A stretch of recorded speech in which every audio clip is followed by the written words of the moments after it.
So hello মার্কআউট event semester students, দেখো অনেকেরই তোমরা হয়তো দেখবে CA3 বা CA4 মার্কস হয়তো লো এসছে, ঠিক আছে।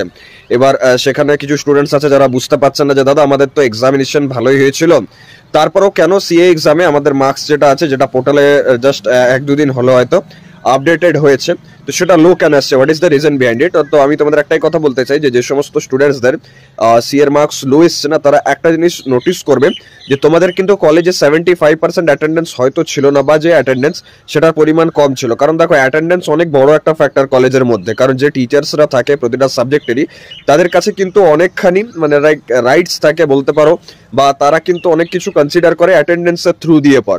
তো যদি কোনো স্টুডেন্টের অ্যাটেন্ডেন্স কম থাকে তো সেখানে সিএ মার্কসও তার মানে লোই দেওয়া হয়, জেনারেলি এটাই হয় প্রতিটা কলেজে।